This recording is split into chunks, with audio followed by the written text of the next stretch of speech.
Hello, everybody, and welcome to Virtual Trek Con with Cirroc Lofton. Hello, hello. We are here with an extremely special guest, Mr. Mike McMahon. How are you?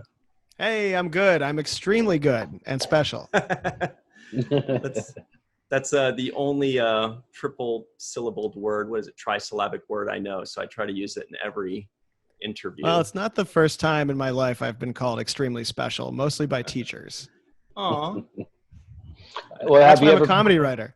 Have you ever been called trisyllabic? We're starting off with that one. First things first, I do want to ask you, this is something I've been wanting to ask you since I started watching Lower Decks. By the way, I saw all of Rick and Morty, great stuff, awesome, as well as Solar Opposites. But before we even touch any of that stuff, I'm assuming your favorite Deep Space, sorry, that's a Freudian slip there. Your favorite series is Next Generation. Am I right? Or is it Deep Space Nine? I mean, it's tough because I grew up watching Next Gen. And then when I was an adult, I watched all of Deep Space Nine. And I think it's kind of tough for me because like TNG, Deep Space Nine, and Voyager, they're like a set for me. They're like the shows that were airing, you know, right, when I was still living at home with my folks when I was a kid, and they were all comfort zone for me, you know. But I'm a Geordi and Data guy. Like that's who I grew up loving. And honestly, rewatching Deep Space Nine as an adult, that's when I truly understood how great it was. I think when I was a kid, Deep Space Nine, I loved Odo. And obviously I loved Jake and I loved the kid access points on Deep Space Nine. Like Odo in a bucket, I was like, yeah, sign me up. Let's go. And, you know, as an adult, I was like, oh, the Jem'Hadar and the Dominion War and all this cool kind of serialized stuff. Like I think when I was a kid and when I wasn't in charge of when I got to watch TV, I was seeing that more piecemeal. But when you get to binge all of Deep Space Nine, you're like, all right, this show's fucking awesome. Like this show gets it, you know? So yeah, it's probably TNG first, Deep Space Nine second, but you know, I love all that era. Yeah, it kind of shows, it feels like Lower Decks is kind of an homage to Next Generation, which is my favorite series. Although I will say that I think that Deep Space Nine's probably the most superior product of all of I mean, just the writing is just unbelievable. I mean, it's just the best writing in my opinion, but Next Generation is kind of the one that grabbed my heart first. And it seems like Lower Decks is an homage to that. Or do you feel like it's more of an homage to all of Star Trek or specifically like the 390s Star Trek series? It's funny, when I was first pitching Lower Decks, I didn't know, and actually I didn't even get to pitch it at first. It was really just came from a conversation I had with Kurtzman and the other Secret Hideout folks, is I didn't know what I was going to get to play with because I was watching Discovery and I knew Picard was on the way. And I was like, my dream was to reverse time and get to do one more TNG era show. Mm-hmm. And I was like, but are they going to let me do that? So for a while I was trying to get used to the thought that like Lower Decks might have to be a show about Star Trek that took place during the disco era. And I was wrapping my head around that because I like Discovery, but I like live and breathe TNG. Like I can talk about TNG like it happened to me because I grew up watching it and seeing it so much. And it felt like it would have been a little bit more of a challenge to do my own kind of version of Lower Decks in the Discovery era. But then, you know, in conversations with them, when I found out that I got to create a new Starfleet ship in 2380 and that I got to use kind of some of the visual lexicon of that era and that kind of storytelling, like that, yeah, you know, my first inclination was, what is my TNG ship? What feels like, you know, on Lower Decks, the stars are the ensigns, right? And so for that to work, part of what's helpful is that the bridge crew is really recognizable because we're not spending a lot of time with them. Mm-hmm. So I wanted you to get from like 1,000 yards away what the bridge crew is all about, what the captain's like, what her first officer's like, you know, what her head of security's like. Those are broad strokes characters. And the characters that are leads that have more facets that are, you know, that at least at the very get-go are the ones that we are building out are the ensigns. And so taking that TNG sort of vibe and putting that bridge crew together, you know, Deep Space Nine is complex and TNG had to be like, hey, this is new Star Trek. This isn't TOS, but it's got aspects of it that are going to be familiar. Deep Space Nine got to be its entirely own thing. Like it's not even on a Federation station, like that's really cool, but you kind of don't get that without TNG. And so those elements of familiarity with TNG are what I built the Cerritos kind of loosely around. That being said, there's something that's so like we're constantly in the writer's room talking about how can we get onto Deep Space Nine? What's going to make sense? And we saw it for a second in a flashback this first season. We did. And I'm always like, I feel like Mariner would love Quark. Like she would just get Quark. Like Totally. They would get blitzed and wake up somewhere and have to find their key.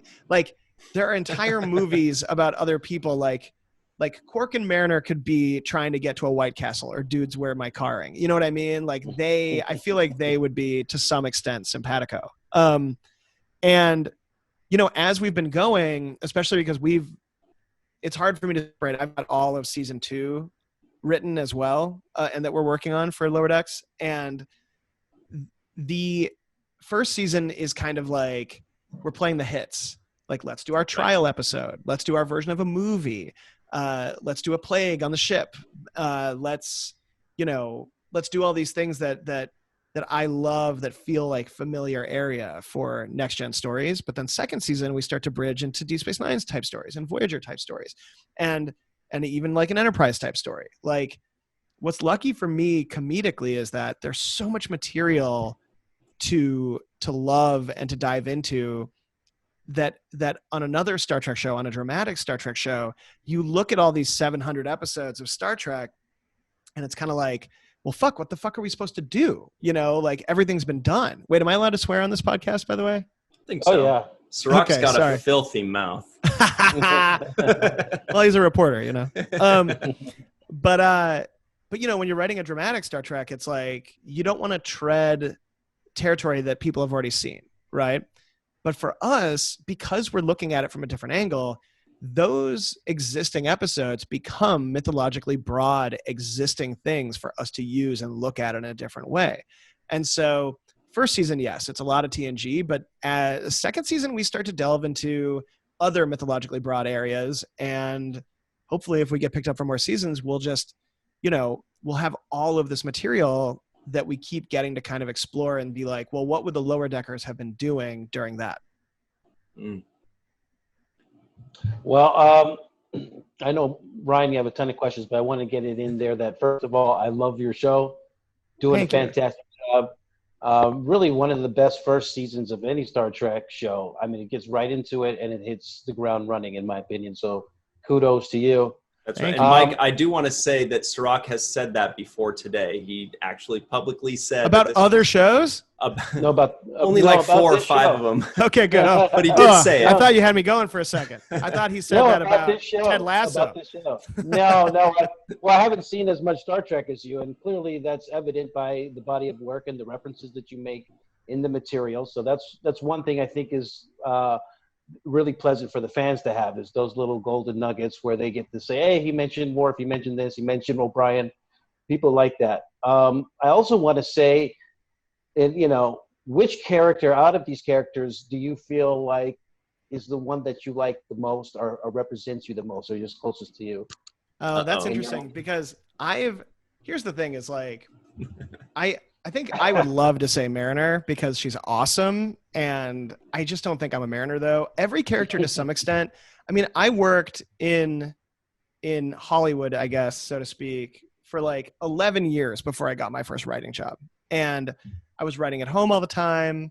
I was getting people coffee. I was working as an assistant. I was a production assistant. I was a writer's assistant. Like I did a lot of Lower Decks jobs before I started moving up and getting to do the kind of stuff I wanted to do.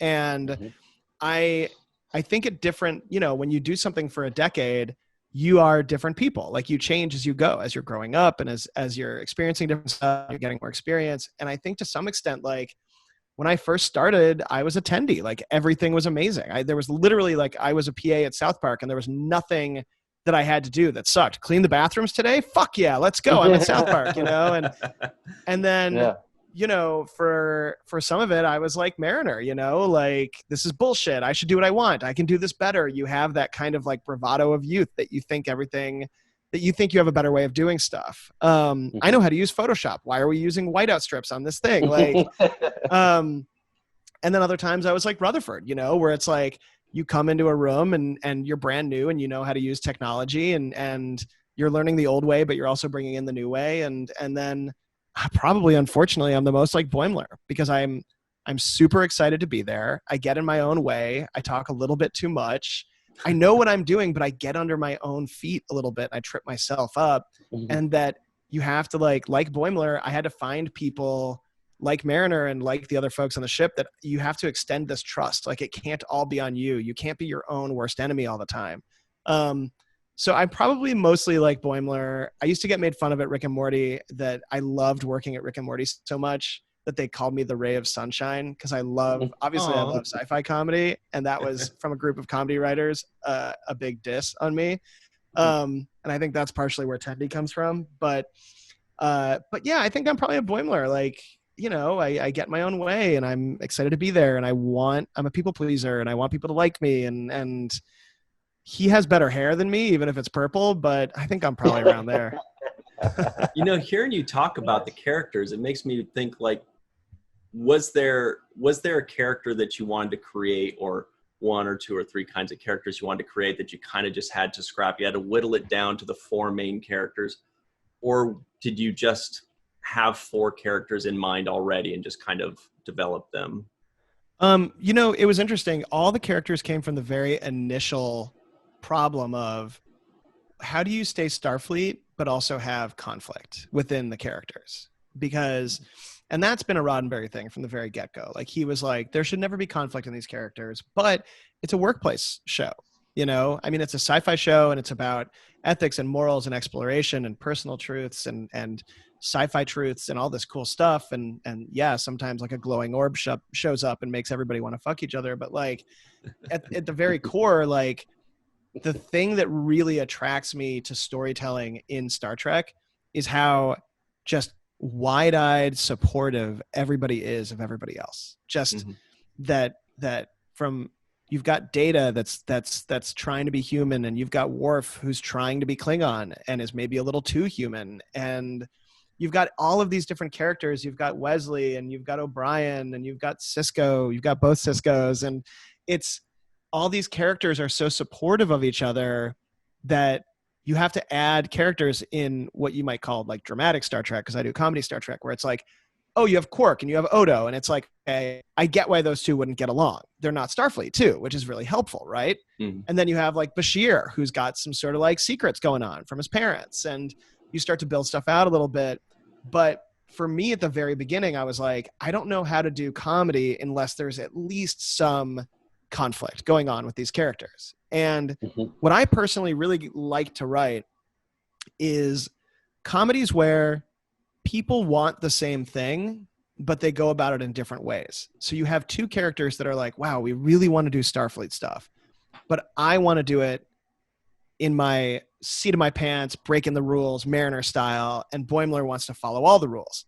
And they're both kind of wrong, you know, like if you're committing to this one way and that you're not flexible, then that's going to end up kind of, you know, undermining you. And that's why those kind of conflicts work well against each other. And at the same time, they still feel Starfleet because, you know, they still are trying to do their best and they're still being supportive. It's just they have almost scientifically different philosophies on how to get it done. Right. And so when I was building the characters out, I was like, okay, I know I need a Geordi and a Data. Like, that's Tendi and Rutherford. Like, they're not in a will they or won't they. They're like in a nerd they or won't they, because they love geeking out over the ship so much. And then, you know, Boimler and Mariner, it's like Spock and Kirk if you don't know which one is which, you know, right. Or it might even be like Kirk and Picard. Like, Mariner's kind of a Kirk and Boimler's kind of like a Picard before he got stabbed in the heart by Nausicaans, you know, like he's kind of like a proto-Picard. Right. And that's Tapestry, ladies and gentlemen. Yes. Cirroc knows I'm always talking about that episode. We actually had one of our friends, Casey Shafsky, actually send me a Lieutenant Picard action figure. I got it right back there. Dope. So that's kind of our mascot right now. So that's an action figure that's the only time Picard had his real heart. That's a real throwback. And it's got meaning for life in that episode. Yeah. He says he doesn't want to be that guy bereft of, whatever he says. I just like that he said bereft. Anyway, please continue. Well, so building out, where are the comedic stakes coming from? I knew I wanted Tendi was a ball of absolute optimism. Rutherford went through, it wasn't until I wrote the pilot that I realized that Rutherford was in a romance with the ship, and that was he's almost every episode he's finding it's hard for him to balance his life with how much he loves being on a starship. And I think that's kind of a work-life balance sort of problem that I think a lot of people have. And I'm not sure that that's been seen in Star Trek before. I'm sure there's 1,000 people spitting out their ramen right now being like, bullshit, we've seen that. It's probably on Voyager. It's probably B'Elanna. And yeah, you just, when you're creating a show, you want to come up with characters that feel textured and that feel honest, but that also feel we weren't trying to do a parody of Star Trek. We were trying to do something that surprisingly had a bunch of jokes, was half the length in runtime of a Star Trek, but that had 3 stories in it, an A story, a B story, and a C background runner that gave you a full Star Trek episode in it. So, I feel something that we're always going to be working on in this show is how fast do people have to talk? How many jokes do we have to get in there? How many plots do we have to get in there? Sometimes some plots can be a little slower. Sometimes they have to be so breakneck. Just, people are oh, there's a misunderstanding about animation and about the streaming networks where it's if you're on streaming, why can't it just be an hour long? And it's well, in animation, every single movement is being created and drawn and designed. And so every minute of animation is extremely expensive. And once you get it done, it's really hard to change it. So, we have to try to be careful with how many minutes that if we go over a minute, it's outrageously expensive. So, animation has a lot of constrictions and restrictions, but at the same time, we get to have a lot of fun that nobody else gets to have. So it's all worth it. I feel like I'm rambling now. What were we talking about? The characters? We characters love it, though. This is good stuff. No, we love it. We love it. And actually, I wanted to say something a little bit about that. I feel like you don't have as many restrictions because you have animation and you're able to do a lot more with it. And therefore, you're able to travel to different planets and have different sets that you wouldn't necessarily be able to build out for it with a very limited budget. Right. Yeah. Does that feel like you have that? And also, can you tell us a little bit about the process, how the recording is done? And are you filming all together? Are you meeting up together for table reads? Or are you just... Yeah. Yeah. Well, every animated show is different because I know that some of those big Fox primetime shows do a table read every episode. We've only ever done one to try to get all the actors in the room once together to kind of get the vibe of the show all together. And then everything else is recorded separately, especially now. During COVID, we've done everything remote for half of first season and all of second season so far. Wow. But I mean, it's uniquely suited. We record people in their homes. We just create a sound environment that doesn't have too many echoes. And we just moved everybody's workstations home so all of our artists can work from where they were safely being at home anyway. It's funny. Yes, you are right. To some extent, animation does give us the freedom to do stuff go to places that maybe a set wouldn't allow us to do. And I remember because, our producers on this show are from Discovery and Picard, and they were really excited. This was their first animated show. And they were like, you can put the camera anywhere. They were like, that's awesome. And it's so funny because I came into it and I was like, my perspective on it was, okay, because you can put it anywhere, where you put it becomes insanely more important than on a live action show. Because our biggest hurdle coming into this was, how do we make it look Star Trek while also being new? And so there was a lot of conversation about, yeah, we can put the camera anywhere we want. We can go anywhere we want. But if we start doing that, when does it stop being Star Trek? When does it start being another type of show? So there's a lot of, there's a lot of talking and walking and inhabiting the Cerritos. The environments in the Cerritos are intentionally designed to mimic, you know, the shot setups in TNG, Deep Space Nine, and Voyager, because we wanted the look and the feel of the show to feel like it came from the same production limitations that those shows came from.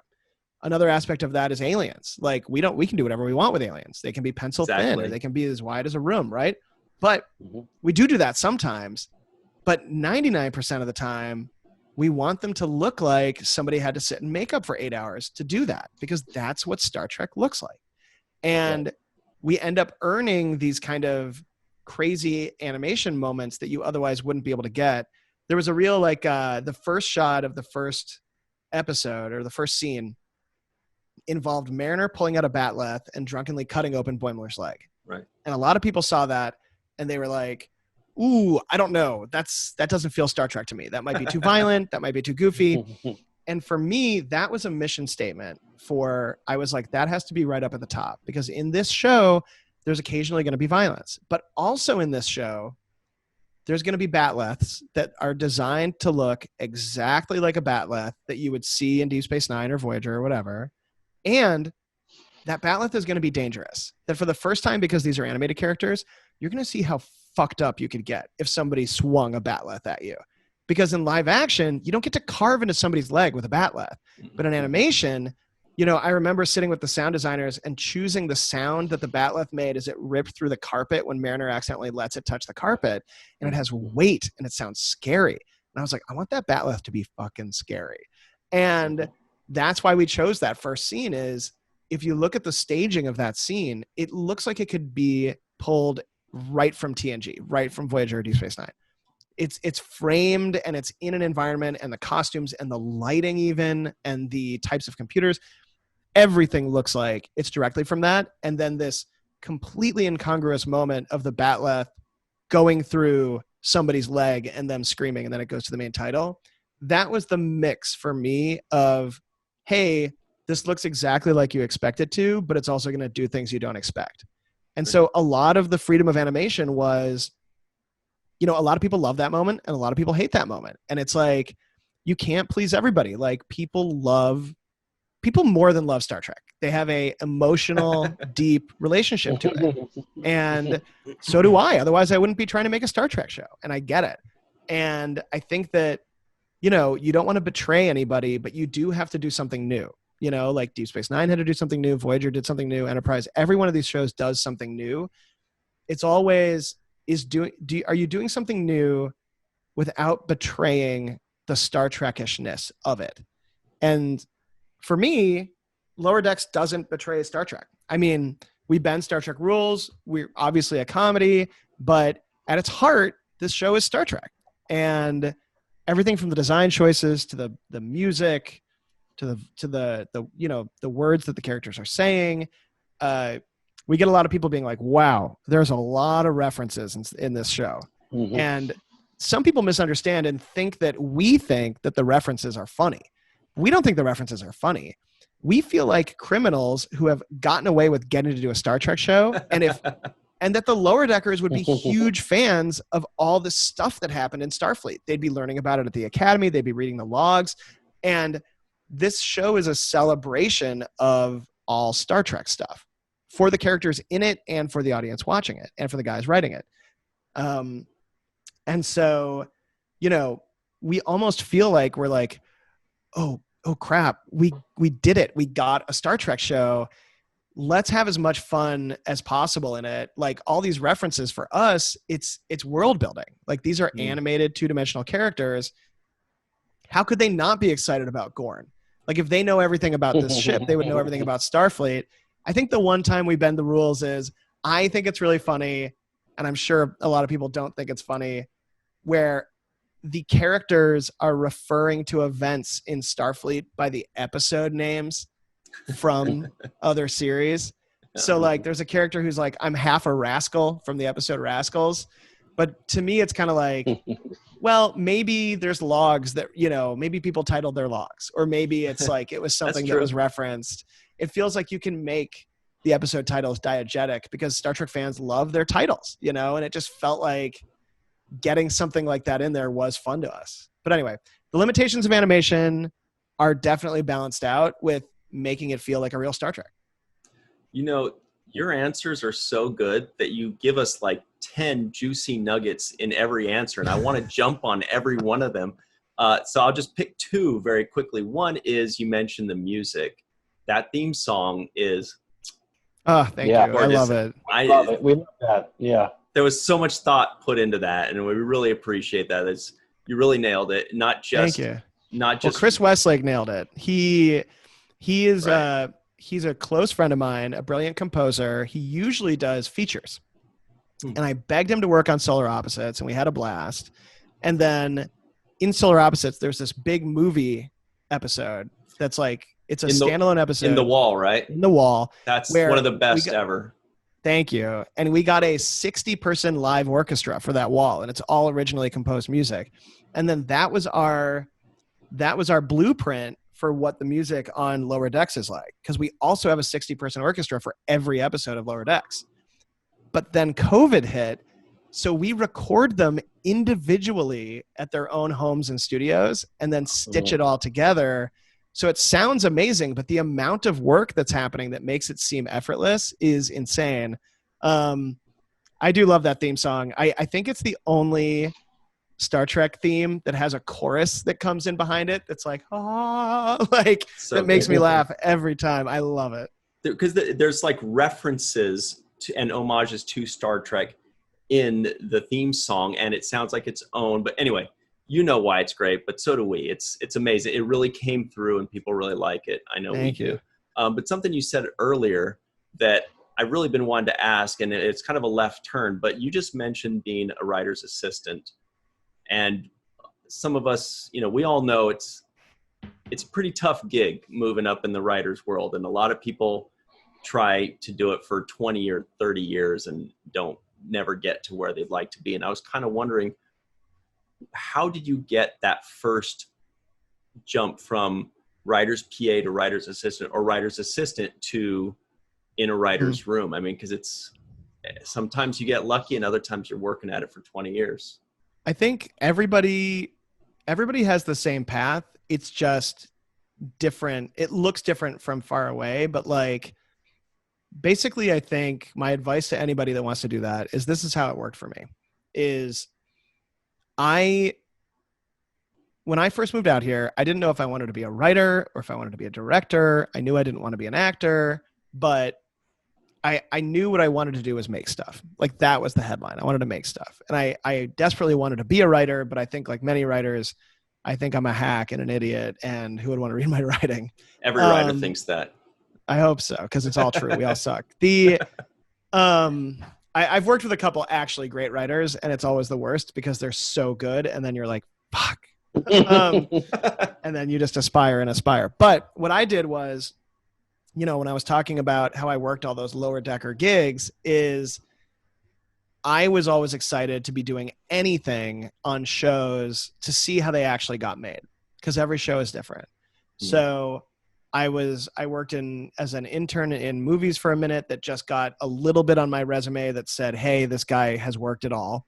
And then I was a production assistant on Drawn Together, which was an animated show on Comedy Central, and then on South Park. And then while I was there, Matt and Trey were writing and making Book of Mormon.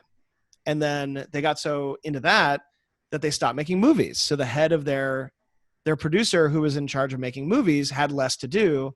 And so she ended up getting hired to become the head of animation at Fox, and knew me as a production assistant at South Park and took me to be her assistant there. So when I was an assistant, I think I was there for like maybe over 3 years, which is a really long time to be an assistant. But while I was there, every night went home and wrote. Every lunch read and wrote. Went to other departments there, went to live action comedy. Guys, give me scripts to read. And not just scripts that they're making for air. Give me the scripts that you guys read that came in that made you go, we have to meet with the writer who wrote this. Like, that's all I wanted. And from there, working there, two important things happened. Is I met Justin Roiland, who we developed with for a while, and we talked about video games a lot. And I learned that the best scripts for me to write were scripts that were very readable, that were fun to be read, that you don't need something that can be made. You need something that is short, it gets into the story quickly. I could talk about this forever, whatever. I learned how to write to be read, and it was great. So I started writing to be read as opposed to what I thought was supposed to be written. And I ended up, a show got, as sometimes happens, a show got picked up called Out There for IFC. And I went there and I became a writer's assistant for that show. And then Rick and Morty that got the pilot picked up, and Adult Swim was picking up 2 scripts to be written to prove that Rick and Morty should be picked up to series. And they needed a writer's assistant. And so Justin emailed me and said, hey, watch this pilot. If you're into this, do you want to come and be our writer's assistant on this? It might only be a 2-week gig. So I watched the Rick and Morty pilot and I was just like blown away. Like that was my perfect pilot. And anytime somebody says that they don't like that pilot, I just want to shake them and be like, you don't know how hard pilots are. Like the Rick and Morty pilot so effortlessly is funny and sets up the tone and the dynamic of that show.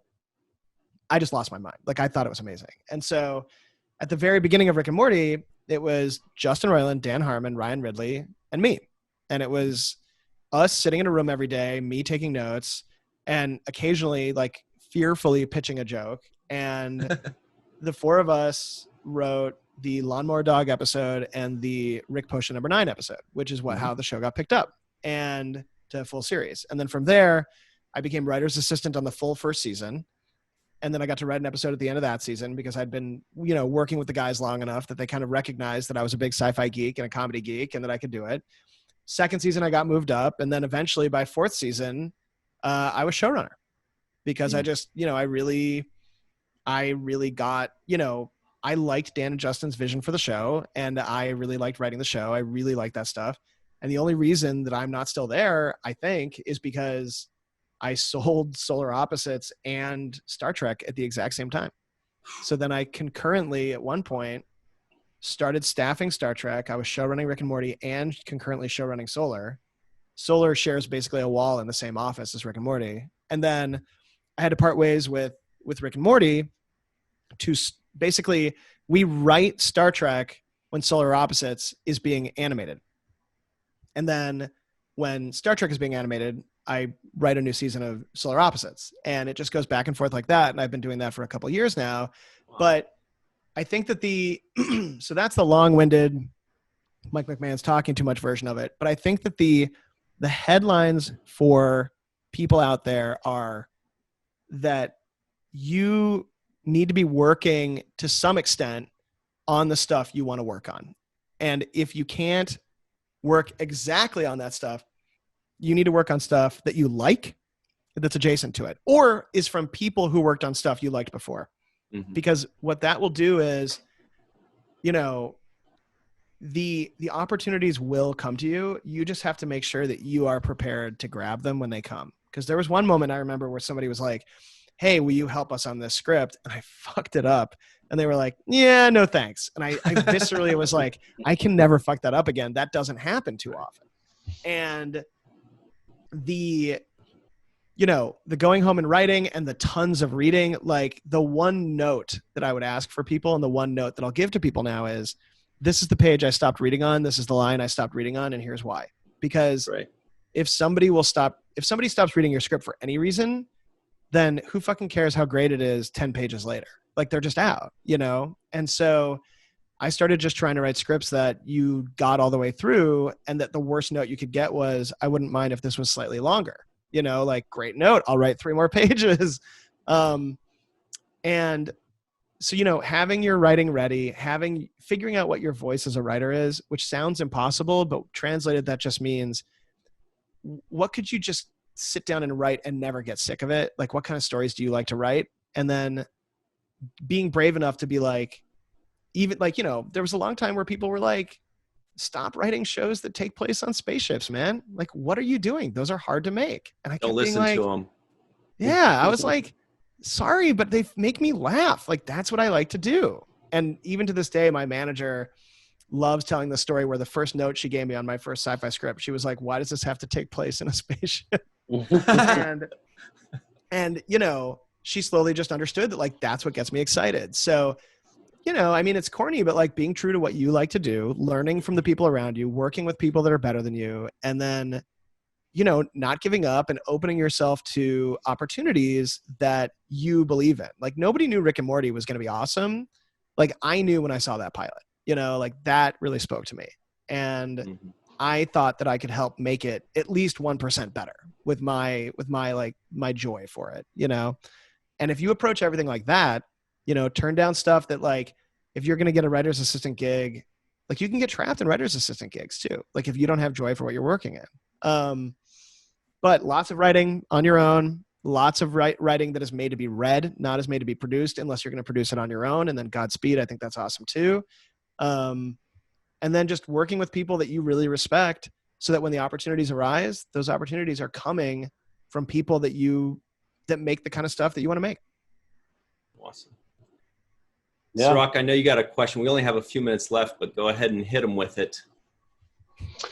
Well, once again, kudos to you. I didn't realize you had so much experience and that you were actually earned your lower decks credentials yourself. So that's thank you, man. That's pretty amazing. That was field research. Yeah. I can write all those years off. Oh, it's great. It's great. So keep up the good work. We really like where you're going with this show. But I did want to say that just recently I spoke with a woman by the name of Kennedy who has a show called Women at Warp, and she's a Black woman. And one of the things that she said in our conversation was she loved Mariner so much because it was like her. It was a sassy Black girl who was confident and smart, and she was finally seeing somebody that represented her. And I just wanted you to speak to that a little bit. Absolutely. So the one thing I knew about the casting of this show was that it needed to not be bland. It needed to not be, it needed to be vibrant, whatever that meant. You know what I mean? And what that meant is when I was writing these characters, I didn't have anybody in mind specifically for them. And I didn't have any one kind of ethnicity or racial background to any of them. Like I didn't know that Mariner was going to end up being Black until I met Tanya Newsom. Like when we were casting Mariner, we were meeting with Asian actresses and Latina, Latinx actresses and Black actresses. And, you know, I just knew that, you know, I really wanted somebody that brought sort of a tone and a personality to it that felt like I would have to write up to them. Not that I was writing it. Because, you know, I'm about as white as they come. You know what I mean? Like I do not bring that to it. I bring a lot of nerdiness to it. I bring a lot of passion, but I'm a pretty white dude.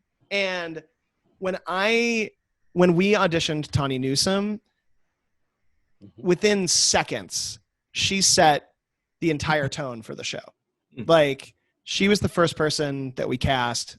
She was the first person who, when she was rambling about, I said to her in the audition, I was like, hey, will you just ramble about things that you love from Star Trek: The Next Generation?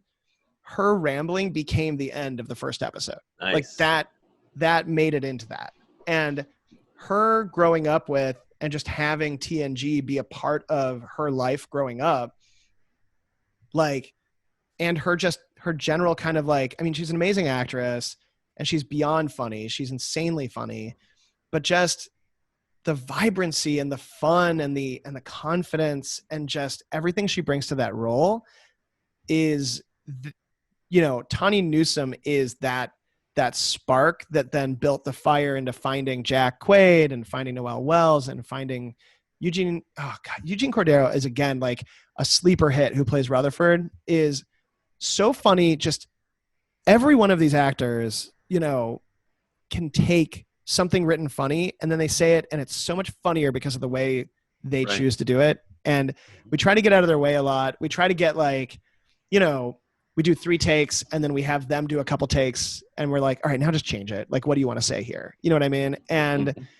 but I think what your friend is identifying is that Tawny Newsome is a force, you know, like Tawny Newsome is one of the most fun and awesome actors I've ever worked with. And, you know, even in cartoon form, that comes like blazing through. And it ricochets across everything, like the tone of joy and of fun that she brought to it, and just her voice and how she speaks. Like, we even, you know, she was on my radar, not even from casting. I'm sure my casting folks would shake their fists at me, but we auditioned Tawny because one of my producers, Brad Winters, is a huge fan of her Yo, Is This Racist podcast, and was like, you should have her read. And she came in and just blew us away. Like, she wasn't even, you know, through the usual kind of process. And I'm just really lucky. Like, I'm really, really lucky. I keep being afraid that she's going to become like the next Tom Cruise and like disappear and be a huge superstar, because like her star power, like, you know, gives me a tan whenever I'm around her. She shines so bright. But yeah, I wish I could take credit for that. I think like Tawny as a guiding light really builds out a lot of Mariner. It really edified a lot of, you know, Don Lewis, who plays the captain, again, is like amazing at that role and so singular. And, you know, Don and Tawny together are like truly a joy, like so funny and so combative. And when they get along is even better. And they're not combative in real life. I mean, on screen, like they're best pals in real life. But the, you know, just having that baseline and trusting and knowing when something is better than I could have done it, like letting go of the controls a little bit, and just like whatever's making Tawny laugh is going to be the funny thing, you know, like letting Tawny improvise in the booth a little bit and making sure it's all there, and then like feeding lines and like playing around with it, you know. So I have to give a lot of credit to Tawny and really the whole cast. Like, it's a really fun, really vibrant cast, like not only just vocally, but just like personality wise, like that's what they feel like in real life, you know, like going out to dinner with those guys feels like you're hanging out with Mariner and Boimler and Tendi and Rutherford. Like, it's just really awesome. So I wish I could take credit for that kind of stuff, but I think the only thing I'll take credit for is knowing that if I had tried specifically to be like, I know the best thing to do here, it probably would have felt like a little less exciting. You know, whoever I had cast would have had a harder job, because when we found Tawny, I was like, oh, I had no idea Tawny was out there. She's 100% right. And then let's build off of there. Like, being open to that kind of stuff. Like, I guess that's part of the fun of making a show, but you know, it's the scary part, because then you also have to listen to hundreds and hundreds and hundreds of auditions, and you have to have people be like, maybe you just don't know what you're doing. And you're like, maybe I just haven't heard the right person yet.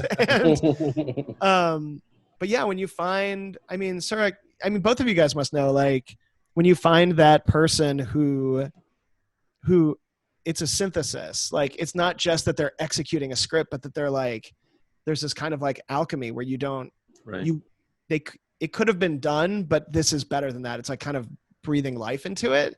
Like, when you find somebody like that, you're just so lucky. And that's what this whole cast did, and especially Tawny at the very get-go. That's cool. I've often told people from the other side of the table, you know, when you're an actor, you always feel like the other person, you know, the producers or whatever, almost like the enemy. It's like a scary thing. But from the producer's point of view, you're rooting for that. You're saying, please be the person that I'm looking for. You know, everybody that's walking, you're just like, please. And it's just the person that comes out and just brings whatever they are as a person to you. That's the person that is going to send you home to lunch finally, or whatever. Yeah. It's weird too, to have to tell a room full of producers, they're like, what are you looking for? And you're like, I'm looking for somebody funny who sounds super fucking Starfleet. And they're like, what does that even mean? I don't know, but I'll know it when I see it or hear it. Yeah. So good. I know you got to go. You did answer a previous question of mine too, without me having to ask it. So thank you, which was, it does seem like you stay open to letting the actors improvise certain lines here or there. And it seems like that's what you kind of implied, is that you give your first 3 takes, and then you said you let people kind of improvise something or throw something out that they want to do. And it really shows. It makes it feel extremely natural, and it seems less rigid and scripted and more like you're just watching actual people talking, because I think that that's what this show is going for, realism. Like, these are real people. They're not these model citizens quite yet. They're just like you and me. And yeah, they're like us plus, I think. I think I didn't know this when I started, but then it made a lot of sense, is that I wanted to see, like, I think if you're a Star Trek fan, you're probably a good person. Like, people who like Star Trek usually sort of, I mean, you've heard this forever. It's like, this is where people get into the sciences. This is where people find hope. This is where people, get excited about stories about morality and ethics. You know what I mean? And also about friendship. And it got me excited to do a show where the characters in the show are also Star Trek fans, because they're not the bridge crew. And like I was saying about my, in quotes, my journey as a writer, but I only worked places where I was a fan. Like, when I was at South Park, when I'm putting printer paper into a printer, I'm not doing that because I love printers. Like, I'm doing that because I love laughing and watching South Park, and I want to be a part of it. And I really think that a lot of that attitude got into Lower Decks, where these characters love Starfleet, and they love the history of the Federation, and they might not love their day-to-day jobs, but they love being a part of the bigger story. They love being a little part of it, just being a part of it at all. And to different extents, like, clearly Mariner and Tendi are very different in how they view, their experiences. But I just, I really wanted that aspect of being a Trekkie to get into Star Trek. That felt like, if Deep Space Nine is about, being on a retrofitted Cardassian space station. By the way, so many times I have to tell my artists, guys, don't take design cues from Deep Space Nine. And they're like, why not? You don't like Deep Space? I'm like, I love Deep Space Nine, but it's not Federation shit. Like, and they know that now. They're great. But that wanting to get that feeling into the show felt like this is on a space station. Like, if you're going to do a Star Trek with actual Trekkies in it who love what they do, and they might not be the best of the best yet, but they're trying, and it is important to them. At a baseline, they're all the best. They're like, they are good people at heart. That aspect of this show is way more important to me than the idea that it's about the Lower Decks. I mean, there's an episode of TNG called The Lower Decks that's my favorite. Like, that's one of the clearly best ever. My inspiration for this. You know what I mean? But that being said, well, that's the kind of baseline inspiration of, and there's been other Star Trek episodes, like there's a Voyager Lower Decks type episode, and you could even say that, like, Jake and Nog are Lower Decks. You know what I mean? Like, every Star Trek has kind of looked at that. But for me, it's, if we're gonna do a comedy about Star Trek, let's put 4 characters that if you ran into them at a Star Trek convention, you would just be so pumped to, like, talk about the Warp Core with them. That's cool to them, because that's cool to us. And having a show that says, hey, your fantasy might be getting to serve on the Enterprise, but how about a show where we watch, like, where that actually gets to happen? Like, a fan of Star Trek in Star Trek, and that's what every day when we sit down to write this show, like, partially that's why it's so fun, is because we know the characters love being there. There's nobody that doesn't want to be doing that stuff. And then the stories get to, like, throw them for a loop and stuff. But yeah, that's really a joy for me. Really quickly, I know we got to go, but I just want to know really quickly, have you been Sure. to a Star Trek convention before? That was what I was going to ask. I was like, but we're out of time. I shouldn't ask him now. No, I can answer that. He does seem like the kind of guy that we would hang out at a Star Trek convention with. Yeah. You do feel like one of us so bad, so we'd love to know the answer. So growing up, my family was not very big on conventions. So I didn't get to go to a convention until I had enough money to pay for me to go to the convention. Part of it was that my mom was just like, did not understand that world at all. And then my dad, he had polio and couldn't walk. So, like, conventions were not great for him. I know a lot of people would say him personally didn't love being stuck in the middle of a room where he couldn't get around as much, which I totally get. And so my first Star Trek convention was last year, to be there. Wow. and to promote and talk about Lower Decks to a room full of people that did not want to hear about a Star Trek cartoon. But I believe by the end of us talking about it, I took some writers with me and they were like, what do you want to talk about? And I was like, let's just get up there and tell them that we love this show and that we love Star Trek and it's going to be fun, And I didn't know, like, I'd been to Comic-Con many, many times, partially because it's in San Diego and I'd go for work all the time. So it was like such a quick pop down there. But I had no idea what a party Trek Vegas was. That, like, awesome. Panels during the day, fine. Yeah, but then, like, everybody's just like I cannot wait for us to be able to see people in person again and go and just yell Qapla' and get trashed with Tawny and some Klingons. Like, that sounds so fun. I just want to be around people who like Worf and my people, you know what I mean? Like, I just like that baseline and just like how inclusive the whole thing is and just how it's just so startling. You think you know what it's going to be like before you go. And it's so not like Comic-Con. Like, I had no idea. Comic-Con feels like it's owned by the brands and Star Trek feels like it's owned by the fans. Like, exactly. It's so cool. And it freaks you out when you first get there, where you're like, this could almost just be a fan run event. Like, this is so cool. And, I'm so careful with Star Trek stuff at all times because, like, the last thing I want to do is bum somebody out who loves this same thing that I love to, like, make my job or my life easier. Like, once a decision becomes easy, it's like, well, then maybe we should slow down a little bit. But, I got to relax so much and have such a blast when I went to Star Trek Vegas that then I was like, God, I can't wait to go this year. And of course the world shut down, like, after my very first taste of it. But yeah. I can't wait to go again. And I hope that you guys are going to be there because I just had such a blast. And I know that everybody from Lower Decks wants to go and party with everybody and just be like, yeah, we did it. We tricked them into giving us a Star Trek show. Woo! Oh, that's awesome. Cirroc, he does totally seem like somebody we'd be hanging out with at Star Trek. You're totally a Star Trek Las Vegas person. It's the greatest place in the world, honestly. I mean, you go, you play some blackjack, you get drunk with a bullion. Like, I'm in. Like, it's awesome. Yeah, it's pretty awesome. Anyway, Mike McMahon, you've been so great to us. You've been an amazing presence online.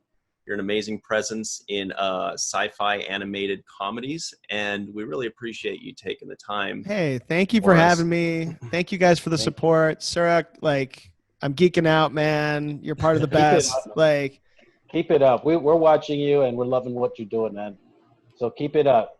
I hope you still only use one iPad at a time for each thing you're working on, just like on Deep Space Nine, because you can't. You can't have more than one book on one iPad. Yeah, there's no internet.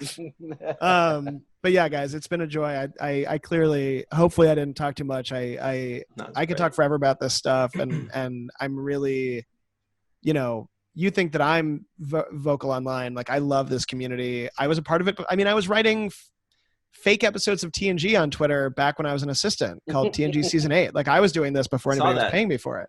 Yeah, so wow. I feel like I've gotten away with a wonderful trick and hopefully I'll get to keep doing it.